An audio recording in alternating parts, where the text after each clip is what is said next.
Muy buenos días, estamos en una nueva emisión del Mundo desde el Sur, programa número 13. Soy Raimundo Greguard desde Santiago, Chile, y como siempre con la compañía de Maximiliano Sparvi desde Buenos Aires, Argentina. Maximiliano, hola, ¿cómo estás? ¿Qué tal? Muy buenos días, muy contento de hacer esta emisión número 13 con toda la actualidad internacional. Por suerte con un poco menos de calor en Buenos Aires. ¿Cómo anda todo por allá? Por acá todo bien, nublado y algo frío, cosa muy rara acá en Chile. Pero bueno, así está el mundo, ¿no? Y siempre con cosas muy raras y llamativas en este último tiempo. Exactamente, sobre todo con lo que tiene que ver con el clima. Sí, absolutamente. Mira, y a propósito de clima, quería comentarte una noticia, estuve revisando ahí, vayamos a Guyana. Justamente tiene algo que ver con el clima. ¿Por qué? Porque el gobierno de Guyana ha establecido que cumplió el objetivo de cero emisión, ¿ya? Y que las metas del 2050 las cumplió en 2021, ¿ya? Esto obviamente tiene incidencia en el cambio climático, ¿no? Entonces, claro. Esto básicamente plantea un desafío, porque ellos dicen que desde 2019, que se convirtieron en un país petrolero, ellos aseguran que van a poder equilibrar esto de desarrollar la producción de petróleo, pero al mismo tiempo ser una economía verde. Exacto, sí. Están con las energías renovables como energía eólica, solar, ¿no? ¿Cuáles están usando? Sí, bueno, están usando una combinación más bien, pero lo que ellos apuntan es de aquí al 2030 disminuir el 70% de las emisiones de carbón. Y tienen una estrategia de desarrollo de cero carbón. Además, van a sacar subsidio al combustible fósil. Y además van a seguir manteniendo lo mejor de toda esta estrategia, que es tener muchos bosques y selvas y una muy baja deforestación. Claro, debe ser uno de los pocos países que ha cumplido con la meta, incluso mucho antes de haberse propuesto la línea roja, ¿no? Del 2050. Exactamente. Y bueno, yo estuve leyendo también, seguimos en América del Sur, en Chile, en tu país, leí que la justicia dio marcha atrás en la licitación de la extracción del litio por parte del gobierno de Sebastián Piñera de 160 millones de toneladas por 160.000 toneladas, perdón, por 121 millones de dólares a una empresa china y otra empresa chilena. No sé si podrás, si sabrás del tema, me imagino que sí. Bueno, ha sido un tema en Chile hace muchos años. De hecho, si mal no recuerdo, hubo un intento de vender el litio bajo el gobierno de Michelle Bachelet, me parece. Y también generó mucha polémica y no se hizo. En este caso, hubo una polémica por lo mismo. El gobierno quería licitarlo y la oposición, una parte de la oposición dijo que eso no correspondía. Terminó en que se reunió el recientemente electo presidente Gabriel Boric con el ministro de Energía. Llegaron a un acuerdo y finalmente se anunció la licitación a estas dos empresas. El gobierno señaló que habían tomado en consideración las apreciaciones y las observaciones que le había hecho Gabriel Boric y la oposición. Claro. Fue muy, por lo que leo desde acá, fue como bastante apresurado, ¿no? Y la licitación fue... No sé por qué la justicia la frenó, no sé si había habido irregularidades o fue a las apuradas dejando el gobierno, no sé por qué lo hicieron ahora y no antes tampoco. Bueno, justamente haber hecho esto tan tarde, tan encima de dejar el gobierno fue lo que generó, digamos, la molestia y las dudas, ¿no? Un manto de dudas. Claro. ¿Qué es lo que suele pasar con los gobiernos? Entonces... ahora llegó esto que vivimos de la justicia chilena, ¿no? Y que en el fondo frena este proceso. Así que vamos a ver qué pasa con este tema, Maximiliano, que es muy importante en Chile y en el mundo en general. Sí. ¿Tenés algún otro tema de actualidad? Sí, claro, por supuesto, siempre tenemos algo y en este caso vamos a ir a África, específicamente al norte, al Magreb. Porque el nuevo enviado especial del secretario general de las Naciones Unidas para el Sáhara Occidental, el italiano Staffan de Mistura, ¿ya? Inició una gira por estos países. Ya fue a Rabat, Marruecos, Argelia, estuvo en Argel, fue a Tinduf, a los campos de refugiados, y hoy llegó a Nuakchot, la capital de Mauritania. Ajá, sí. Sí, es muy importante esto porque la idea es, había un vacío desde mayo del 2019 que no había un enviado especial, luego que Claro. el alemán Horst Köhler dejara esto, y la idea es continuar con uno de los pocos legados que dejó el alemán, que fue la conversación entre cuatro partes, las cuales Argelia ha anunciado que las boicoteará. Ahí se suponía que participaron, de hecho, en esta ronda de negociaciones, en esta mesa de conversación, Argelia, Mauritania, el Polisario y Marruecos, algo inédito en este proceso.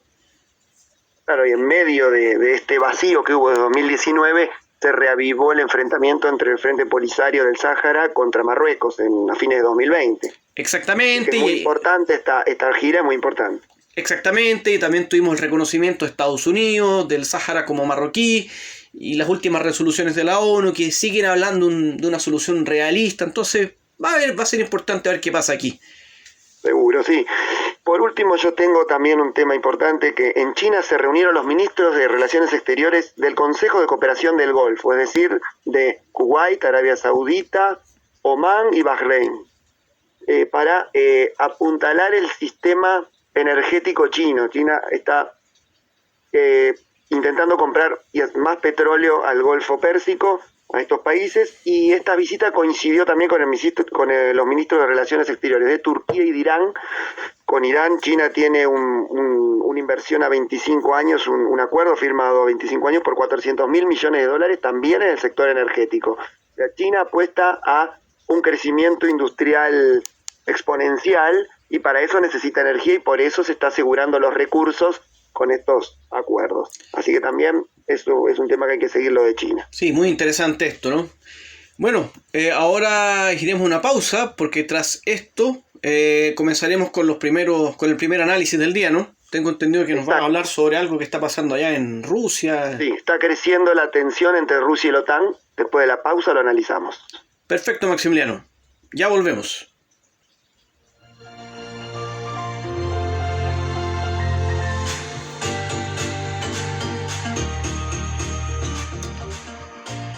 Estamos ya de vuelta con el segundo bloque del programa de hoy y como adelantábamos recién, Maximiliano nos va a hablar sobre lo que está pasando con Rusia y la OTAN. Sí, resulta que las conversaciones que hubo entre el enviado de Moscú y la OTAN, la Organización Atlántica, en Ginebra, no arrojaron resultados positivos. Es decir, que la OTAN no se compromete a no expandirse hacia el este, lo que esto significa que Ucrania podría llegar a formar parte de la organización.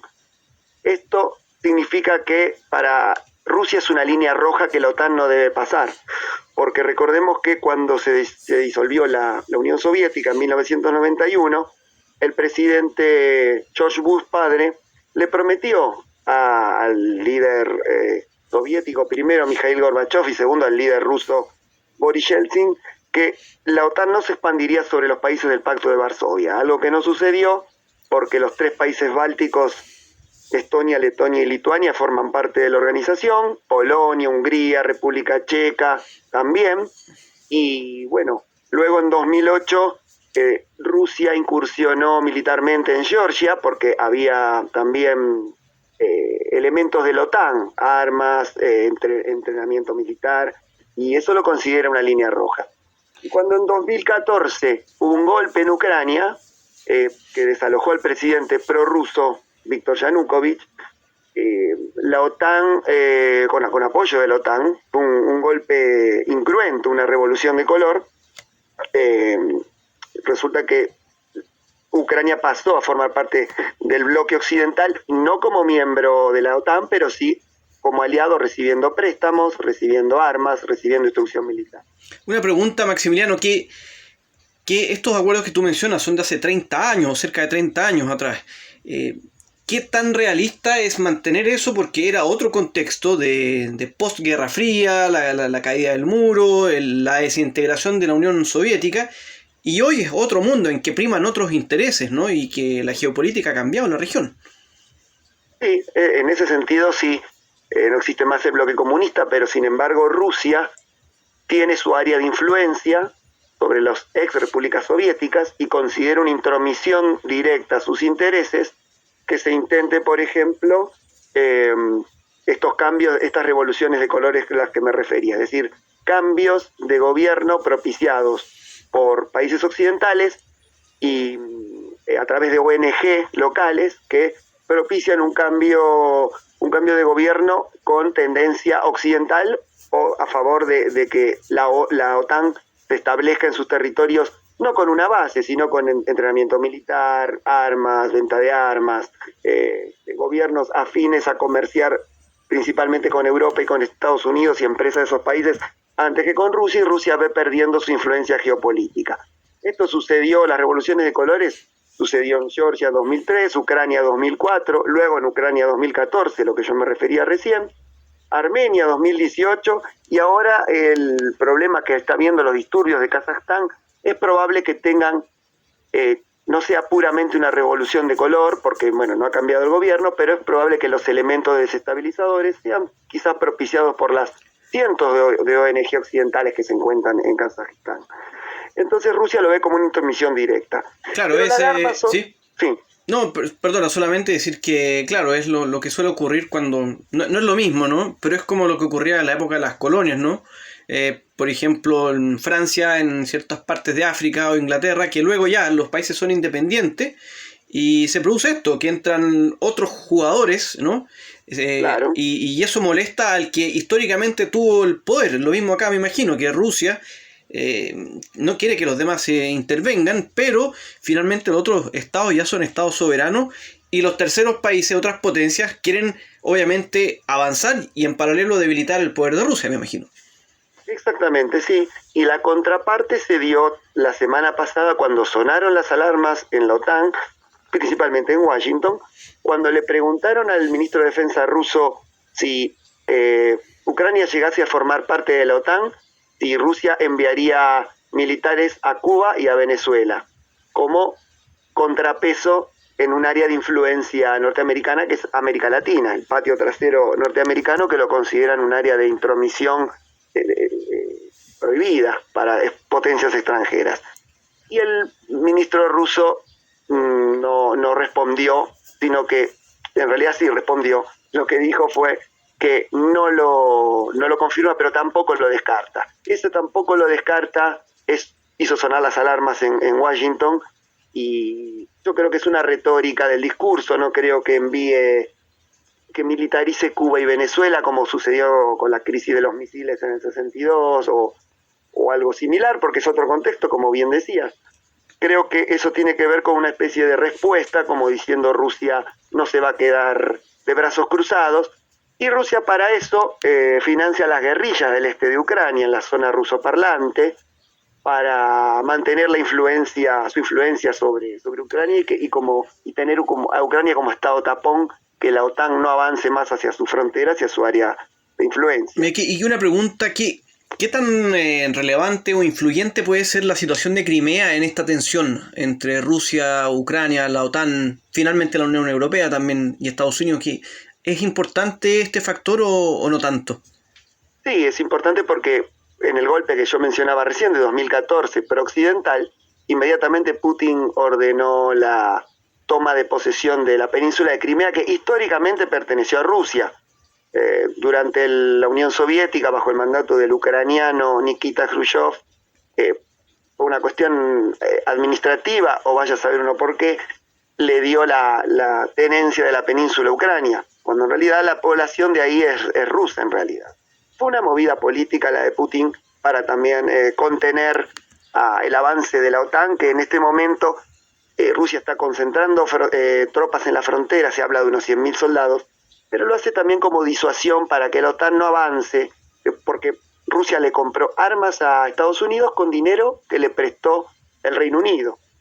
Por lo tanto, para finalizar, hay dos escenarios: que se mantenga el status quo actual, es decir, que la OTAN siga vendiéndole armas, otorgándole préstamos a Ucrania, y que Ucrania se comporte como un estado de la OTAN fuera de la OTAN, y militarizándola y con asesores militares propios de la OTAN. Eso es algo que Rusia no tolera, por eso mantiene la península de Crimea, mantiene las guerrillas en el este de Ucrania. Y la segunda opción, más improbable, es que Ucrania finalmente forme parte de la OTAN, y esto va a producir una reacción de Rusia que quizás enviando militares a Rusia, perdón, a Venezuela y a Cuba, eso no lo sé, puede ser, pero también puede ser que intente seguir desestabilizando Ucrania con las guerrillas, pero si la OTAN llega a incorporar a Ucrania, la Organización Atlántica va a aplastar esas guerrillas y ahí la tensión con Rusia se va a ver más incrementada y el mundo y Europa sobre todo se va a ver mucho más inseguro. Bueno, claramente es un tema que habrá que seguir, muy interesante, muy relevante, involucra a una zona importante del mundo y a grandes potencias, así que súper interesante y estaremos atentos a esto durante las próximas semanas.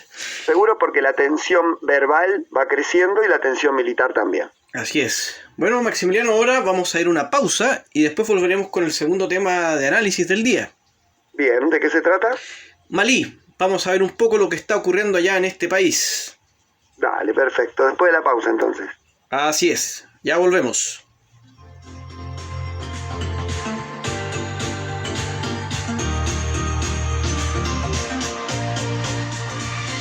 Seguimos en El Mundo del Sur, programa número 13, y vamos a analizar, Raimundo va a analizar como un país que seguimos desde este programa bastante, que es lo que sucede en Malí y sus alrededores en el Sahel. Así es muy importante, es un país clave por diversos temas, digamos, obviamente por la situación interna del país en sí mismo, pero también porque es una zona de tránsito, de migración, ¿no? De tráfico de drogas también, hay oro, hay litio, en fin, y es un estado clave. Así que vamos a ver un poco cómo está la cosa en Malí.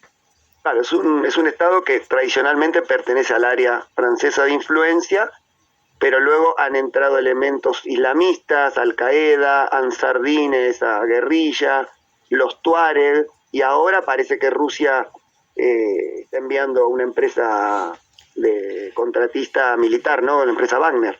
Sí, así es, que cada día hay más reportes que informan sobre más presencia de efectivos de Wagner, o sea, esto ya es una realidad. Mira, esto comienza con la junta militar que está en el poder actualmente, que anunció, se suponía que en febrero iba a haber elecciones, pero anunciaron que ellos quieren mantenerse en el poder y que la transición dure 5 años. Ahora, esto que parece una locura es apoyado por ciertos sectores de la sociedad de Malí, una sociedad que está hastiada de la inseguridad, del terrorismo. Principalmente lo apoyan porque la Junta tiene una tendencia antifrancesa y el sentimiento antifrancés está creciendo en Malí, ¿es por eso? Yo creo que lo principal es que en la violencia en Malí ha alcanzado tal nivel que ya no solo es el terrorismo, no solo son los abusos de las fuerzas militares, sino que también los choques intercomunitarios, y el país está, la verdad, devastando ya, y en ese sentido además se suma lo que tú mencionas, o sea, hay un sentimiento antifrancés que está siendo obviamente usado por los militares en el poder para generar apoyo, porque ellos necesitan adhesión para quedarse acá. Recordemos que estos golpistas le hicieron un golpe de estado a otros golpistas que a su vez en 2020 sacaron a Ibrahim Boubacar Keïta, antiguo presidente de Malí, que falleció ayer. Además, o sea, esta ecuación que parece ya muy compleja se adquiere otro nivel con la muerte de un líder. Sí, que tenía una tendencia bastante cercana a París. A París, a Occidente, se dicen algunos que más allá de algunos casos de corrupción que había, su gran problema era que en el fondo la incapacidad de resolver temas importantes, ¿ya? Y por eso se llegó a esta situación, y lo que quería mencionar es que conocida este anuncio de los militares de seguir en el poder, la Comunidad Económica de Estados de África Occidental y la Unión Económica Monetaria de África Occidental sancionaron a Malí. Y con sanciones bastante duras, hay que decirlo. Son sanciones que, entre otras, por ejemplo, cierran las fronteras de Malí con los demás miembros de la Comunidad Económica de Estados del África Occidental, congelaron los activos de Malí que se encuentran en el Banco Central del Estado de la UEMOA, que es la Unión Económica Monetaria del África Occidental. Le suspendieron las transacciones para ciertos productos como los farmacéuticos, les cortaron las ayudas financieras y además llamaron a los embajadores de los países miembros de la CEDEAO que estaban en Malí. Claro, sí, se ve complicada la situación financiera y eso va a repercutir en la situación social, me imagino. Por supuesto, esto va a afectar la situación interna de Malí, como lo dices, todo lo que tenga que ver con insumos de salud en estos momentos, pero también la comida. Un país que ya está con crisis, este país ya tiene crisis de diversa índole, ya que está con problemas de sequía, problemas... Es un caos, entonces todo esto lo va a agravar, pero también va a agravar, por ejemplo, y va a trazar los procesos de ayuda que vienen del exterior, ya sea de otros países o de organismos internacionales. Recordemos que en Malí hay crisis humanitaria, entonces es súper complicado y además hay que decir que esto va en línea con una serie de cambios. O sea, Estados Unidos y la Unión Europea se han cuadrado con la Comunidad Económica de Estados del África Occidental y quieren sancionar a Malí. En este grupo Francia ha tomado una gran relevancia. De hecho, propuso en Naciones Unidas un documento para apoyar las sanciones establecidas contra Malí. Este documento fue bloqueado. Adivina por quién. ¿Por quién? ¿Se te ocurre quién podría estar ahí detrás?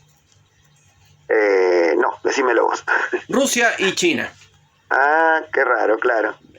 Dos países que tienen intereses, Rusia militares y China económicos en Malí. Exactamente. Sí. Principalmente Francia envió soldados no solamente para combatir el terrorismo en 2013, sino también para reducir la creciente influencia china por los recursos que tiene Malí, que mencionabas al comienzo, y ahora la intromisión de Rusia con el visto bueno de la dictadura. Exactamente, entonces aquí nuevamente esto empieza a escalar porque hay que decir que además han publicado diversos medios de Malí que Malí, el gobierno militar, pretende anular los acuerdos que tiene con Francia, los acuerdos militares. Además, en estos momentos, la semana pasada, el Parlamento alemán tiene la intención de finalizar la misión alemana en Malí y además Suecia anunció que va a retirar sus efectivos militares de Takuba, que es otra misión militar que se encuentra en esta zona. Así que hay mucho movimiento con esto, se ha amenazado a Malí con que el envío de fuerzas militares va a caer si se mantiene esta dictadura. Claro, sí, es cierto que la Unión Europea también tenía una fuerza militar también allá. Con la retirada de Francia parece que se van retirando todos. ¿Y qué sucede con el terrorismo? ¿Continúa creciendo? ¿O está estable? El terrorismo se mantiene. No. Yo que he estado leyendo, normalmente estoy investigando sobre eso, digamos, no se ha visto un gran auge en Malí, pero sí en zonas muy cercanas. Burkina Faso, por ejemplo. Burkina Faso, claramente. Burkina Faso, Níger. Lo que sí que aquí hay un equilibrio de fuerzas, entonces esto puede traer muchas consecuencias. ¿Qué va a pasar con los firmantes del acuerdo de Argel del 2014, por ejemplo? Ayer leí que mataron al número 2 de la Katiba Masina, que está en Malí. Entonces, y lo último, que es la guinda a la torta, Maximiliano, es que hay que decir que un sitio especializado en minerales y en recursos naturales ha establecido que en el mediano plazo, Malí podría convertirse en el primer productor de litio de África Occidental. Así que ojo con eso. Sí, otra vez el litio vuelve a aparecer en las ecuaciones de los golpistas, del imperialismo, de las guerrillas, de como sucedió en Bolivia con el golpe de Evo Morales, que también está relacionado con el litio, lo que hablábamos recién de Chile y la concesión del litio a empresas chinas y, bueno, una empresa nacional también. Así que es importante que seguir el Malí porque en general tiene la maldición de los recursos, por lo visto. Cuanto más recursos se pueden extraer, más caos social puede llegar a sobrevenir sobre el país. Pasa mucho eso en África y va a haber que estar atento porque semana tras semana siempre hay alguna novedad en Malí y en general parece que el panorama está por empeorar por todo lo que hemos estado investigando y por lo que comentabas recién. Exactamente, Maximiliano. Va a haber que estar atento a lo que ocurra en Malí, que va a afectar al país, a la zona cercana, pero también es el tablero de ajedrez de las grandes potencias y las potencias emergentes del mundo. Bien. Maximiliano, con esto, ¿sí? No, digo, muy interesante tu análisis. Si te parece, acá finalizamos el análisis de hoy. ¿O sí. ¿Tenés algo más para aportar? No, con esto ya estaríamos finalizando el programa de hoy, programa número 13. Les agradecemos por su por escucharnos y los dejamos invitados para la siguiente emisión. Y la recordamos. Y no se olviden de suscribirse al canal de YouTube en El Mundo desde el Sur para poder recibir las actualizaciones y escuchar los programas antiguos y las novedades. Exactamente, no olviden la suscripción, un me gusta también nos ayuda, así que tengan una excelente semana. Tú también, Maximiliano, que estés muy bien y nos reencontraremos el jueves. El jueves en el programa número 14, que tenemos bastantes novedades. Así es, así que será hasta la próxima. Bien, hasta luego. Chau, chau.